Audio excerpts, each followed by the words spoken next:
Sun token's price plummeted 99.9% in under a week. What made the token's price drop so much? Will it recover? And what is the future of Sun?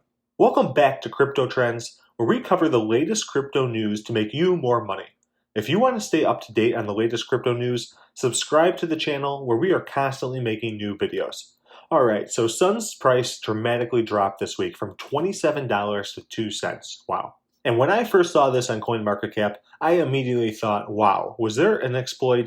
Did the team rug? What happened here? Well, I'm glad to report that the price drop actually wasn't a bad thing. The price drop came from a planned event created by the Sun team themselves to make the number of Sun tokens go up by 1,000 times on a new contract. However, they kept the US dollar amount value the same for existing holders. So how did they do that? Well, they basically gave existing holders new Sun tokens off the new contract, but gave them 1,000 times the number of tokens of that contract. So say you had one Sun token last week, now you'd have 1,000 of the new Sun token. This way, they could grow the number of Sun tokens, switch existing holders over to the new contract with some new functionality, and keep everyone happy because they still technically had the same amount of value as before. So the big question on everyone's minds, why go to such a drastic change? Clearly, most crypto teams do not want to do a contract swap unless they have to, so let's read in Sun's own words what prompted them to do this. So in this article put out by the Sun devs themselves, they state,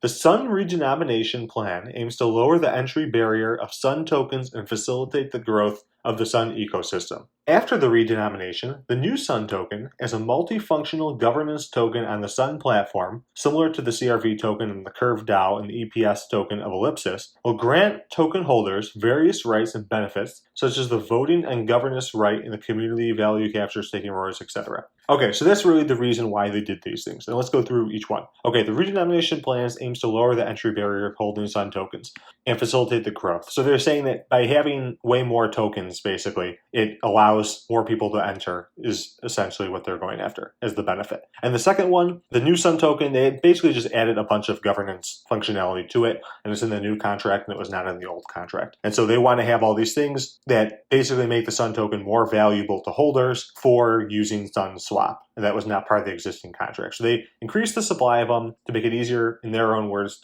for people to actually get and use. And then the second one is they gave people more rights to try to incentivize more people to buy Sun tokens for the governance side of the SunSwap platform. So those are the two reasons why they did what they did. But let's actually read through their exact words and how the actual swap happened, because again, the price drop made a lot of people scared and a lot of people still don't even understand what's going on. And I don't think it was communicated very well by the Sun team. We already read this part. While maintaining its current market cap, which is important because they're trying to keep basically the value the same, the old Sun tokens will be redenominated swap with new Sun tokens at a ratio of 1 to 1,000. So if you have one token, you obviously have 1,000 now. And a little bit here, they talk about the Sun platform itself and SunSwap, a little bit about the functionality, and here they go into the exact details of it, the actual date and time and the contracts and all those kind of things, which I won't cover because they're right here. And then finally, a little bit of good news too, the platform upgrade itself. So Sun.io will be upgraded into Tron's first one-stop platform that supports stablecoin swap, token mining, and self-governance. So they have done a lot of value add onto Tron and SunSwap specifically, which is great to see, which is kind of the reason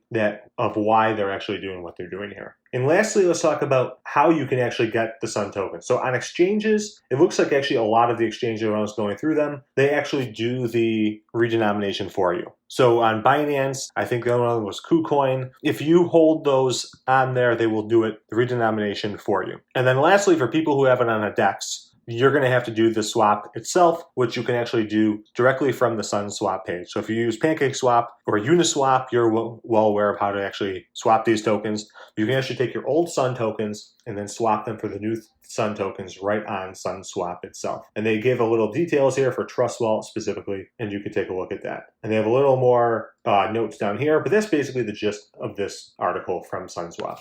So that's a gist of the upgrade plan itself.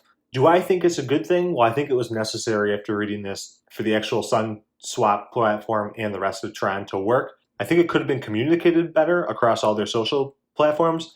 And I actually only was aware of this after tons of people started watching my last video on Sun and started commenting, because I had never even heard of this happening, and I think a lot of people were taken back by surprise. So the Sun team could have definitely communicated this better. But overall, do I think it's a huge negative? No, of course not. I think they needed to do this for the actual platform itself to work. And of course, switching over to the new contract, the value and the liquidity is all the same. And so you really didn't lose anything if you actually own Sun token. And so I hope this works out well for the Sun team and Sun token holders if you're one. I think they are trying to do a lot of good things with the Sun platform. I'm excited to see where SunSwap actually goes in the future. So that's it for today's episode. I hope you enjoyed watching it. If you own Sun token, let me know in the comments what you think of this change from the team. Is this bullish? Is this not good? Were you taken back by surprise? Let me know in the comments, and I will see you all in the next episode.